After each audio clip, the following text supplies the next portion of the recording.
Baik, Assalamualaikum warahmatullahi wabarakatuh. Melanjutkan pembahasan keempat tentang SIPD. Kemarin kita sudah berhasil upload data gaji ke SIPD. Sekarang kita mau bikin SPP, SPM-nya. Pembuatan SPP dan SPM di SIPD. Baik, langsung aja ya usernya. Oh, yang perlu disiapkan user ya. Usernya itu nanti ada banyak kita siapkan. Kemudian yang kedua SPM yang mau kita buat ini ya. Ini kemudian yang terakhir alurnya. Ini alur SIPD ini buat contekan ya, nanti alurnya seperti ini. Kita kemarin sudah sampai di upload data gaji. Kemudian nanti kita praktek pembuatan SPP di bendahara pengeluaran. Kemudian yang disiapkan SPM bulan September ini ya, yang akan kita rekam di SIPD. Pastikan datanya ini sudah sama dengan data gaji yang diupload ke SIPD. Oke, kita langsung aja seperti biasa ke info perbendaharaan. Kemudian kita buka SIPD penata usahaan. Ini ya, usernya user bendahara. Kita ke penata usahaan, pengeluaran, kemudian kita ke pembuatan SPP. Oke, kita cek lagi ya kemarin gaji yang diupload sudah sesuai dengan data gajinya apa belum. Data gaji di SPM September kita ceknya di sini ya, cara pengecekannya sama kayak kemarin upload di sini. Kemudian di sini bulan September, kemudian kita cari. Nah, seperti ini ya. Ini kan datanya sudah valid semua ya. Di sini kalau kita mau lihat yang sudah valid dan belum valid, kita bisa filter di sini. Di status transaksi di sini ya. Misalnya kita mau lihat data yang belum valid gitu, kita cari di sini. Nah, ini kalau di sini no data berarti datanya sudah valid semua. Ini ya. Kemudian yang validasi berhasil kita cari. Nah, ini sudah berhasil semua. Ini ya, cara mencari status transaksi di sini. Kemudian kalau mau lihat jumlahnya berapa nih, jumlah bersih dan jumlah potongannya, kita lihat di sini, unduh PDF. Kita bisa unduh PDF-nya seperti ini ya. Nah, sama seperti cetakan dari SIM gaji. Nah, di sini sudah ada angka-angkanya ya, di sini gaji pokok. Nah, kemudian ini kita cocokkan dengan SPM-nya. Mungkin kalau belum ada SPM-nya berarti dari cetakan rekapnya SIM gaji. Kan biasanya tiap bulan kita cetak rekapnya ya.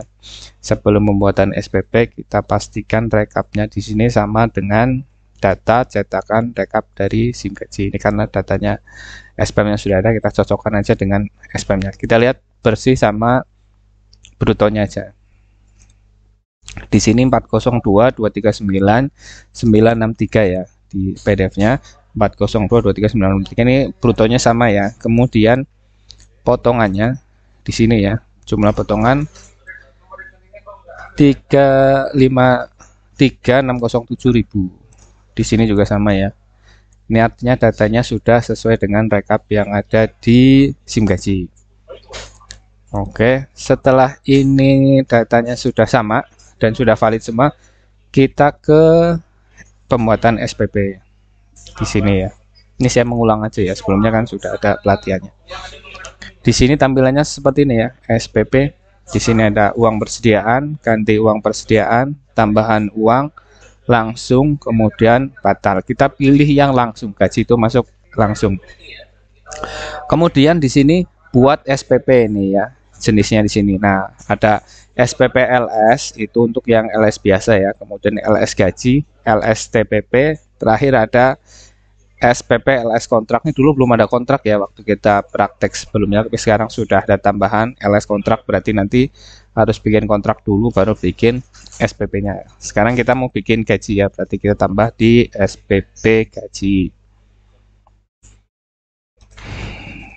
Oke. Ini ada keterangan seperti ini ya, data pembayaran gaji pegawai bulan ini belum tersedia. Ini kenapa begini?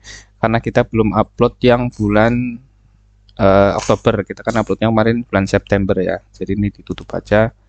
Kemudian kita ganti bulannya di sini, bulan September. Nah, kalau ada dia nggak ada notifikasinya, tapi kalau nggak ada datanya, itu dia tidak mau. Kemudian tanggal SPP-nya kita samakan ya. Di sini tanggal 15 Agustus. Kemudian penandatangannya ini nanti direkam ya. Ini contoh saja. Keterangannya kita ambil dari SPM yang sebelumnya nih. Seperti ini. Ini standar ya, kalau di Cilacap standarnya seperti ini. Uraiannya standar ya. Nah, ya seperti ini ya. Kemudian di sini ada keterangan ya, maksimal karakter untuk keterangan ini sekian ya, ini masih tersedia 129 karakter lagi. Setelah seperti ini, kita ke SPD. Tambah ya. Nah, ini kalau di IPD itu bisa di pilih SPD-nya yang mana ini. Atau kalau misalnya SPD pertama sudah habis, ngambil yang kedua bisa di checklist dua-duanya. Seperti ini ya. Jadi bisa dipilih salah satu atau salah dua. Kita pilih salah satu aja ya, yang pertama aja lah. Ini contoh aja ya. Tambah. Setelah ditambah seperti ini, di sini ada gambar panah ke bawah ini ya, rinciannya seperti ini ya. Nanti kalau LS yang lain juga seperti ini. Tinggal diklik saja di sini. Dia udah ngisi sendiri nih, nggak perlu diketik di sini ya. Kalau yang LS lainnya kan harus diketik. Ini udah ngisi sendiri dari data gaji yang diupload. Kemudian disimpan. Ini perlu checklist nggak ya? Oh perlu nih. Nah, checklistnya di sini aja ya. Kemudian kita simpan. Data berhasil disimpan. Ini untuk untuk rekening pengeluarannya sudah. Kita ke potongannya. Oke, kita lanjut ya. Ternyata potongannya itu otomatis narik dari data gaji, nggak perlu diinput. Berarti kita ke tahap berikutnya setelah pembuatan SPP, yaitu kita ke pembuatan SPTJM. Usernya pakai user pengguna anggaran. Oke, kita buka dulu usernya. Nah, di sini ke usernya pengguna anggaran, kemudian kita ke penetasan pengeluaran, kemudian di sini pembuatan SPTJM SPP seperti ini ya. Nah, kemudian kita buat SPTJM-nya di sini. Ini contoh aja ya, kita kasih nomor 1. Nanti nomornya mengikuti penomoran di kantor masing-masing.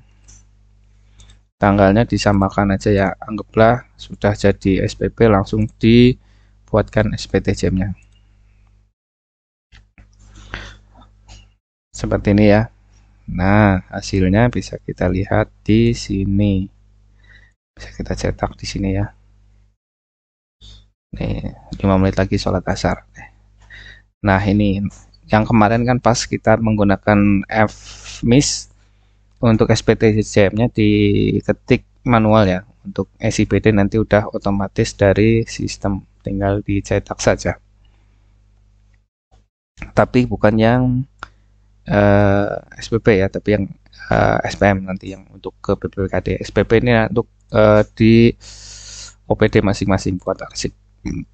Oke, sudah dibuatkan verifikasi, kemudian kita ke langkah berikutnya. Kita ke contekan lagi. Kemudian kita ke verifikasi SPP, usernya ada di PPK. Oke, kita buka dulu usernya ini, maka contekannya penting karena itu kita harus keluar masuk. Jadi kalau belum hafal bisa pakai contekan yang ini. Oke, kita sudah login, kita ke sama ya penetasan pengeluaran, kemudian kita ke verifikasi SPP seperti ini ya. Ini posisi awalnya itu ada di tabnya atau menunya SPP yang diverifikasi. Jadi kita ke tab berikutnya ya, SPP yang belum diverifikasi. Nah ini.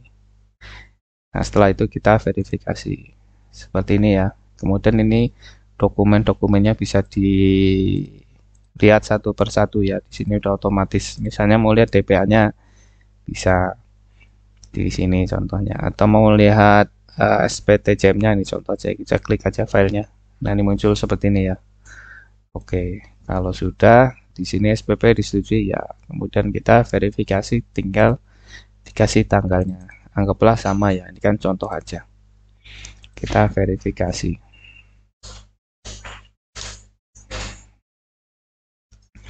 Setelah diverifikasi, kita lihat hasilnya dulu ya. Kita cetak seperti apa.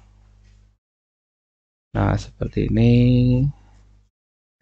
Oke, kita ke langkah berikutnya. Tadi sampai verifikasi PPK, kemudian kita pembuatan SPM di PPK. Nah, ini poin pentingnya di sini sekarang. Intinya, kita ke menu pembuatan SPM. Ini ya, sama ya. Untuk yang muncul di pertama itu tab yang SPM yang telah dibuat. Berarti kita harus pindahkan dulu ke tab pembuatan SPMLS. Nah, ini otomatis kalau udah diverifikasi dia akan muncul di sini. Kalau belum diverifikasi dia belum muncul di sini. Atau kalau mau pembatalan juga sama ya. Alurnya harus dibatalin dari yang status paling terakhir nanti ke status paling awal, dibatalin mundur. Ini kita maju ya. Kemudian kita buat SPMLS-nya. Seperti ini ya. Ini nomornya itu udah otomatis dari sistem. Jenisnya juga kita tinggal ngasih tanggal saja.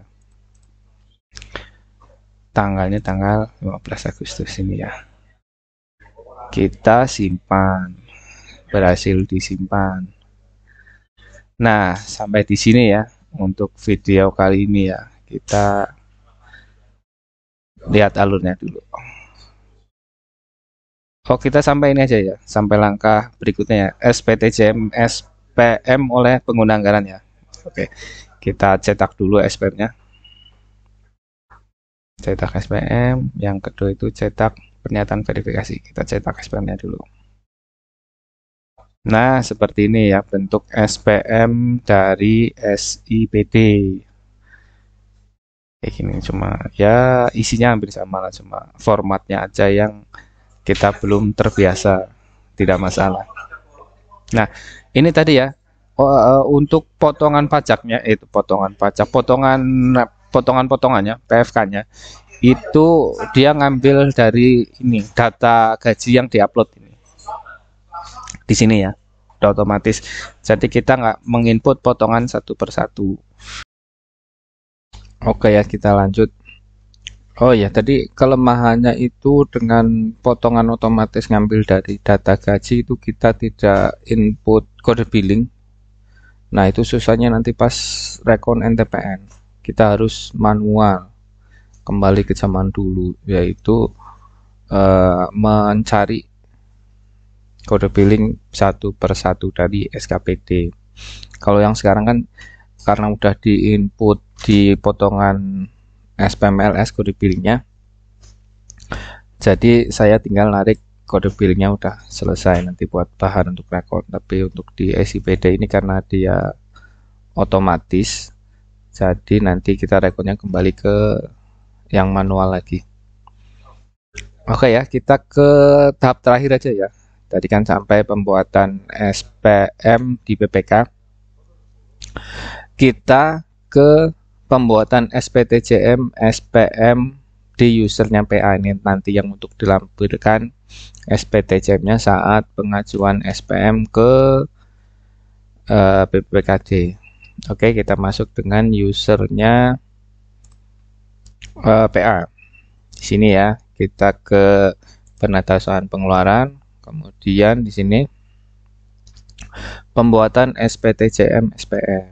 Di sini ya, dia otomatis kalau sudah dibuat akan muncul di sini. Tinggal dibuat SPTJM-nya. Diklik, kemudian kita beri nomor. Ini nomornya contoh aja ya.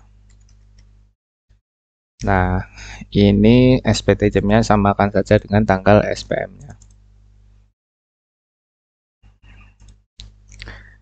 Disimpan.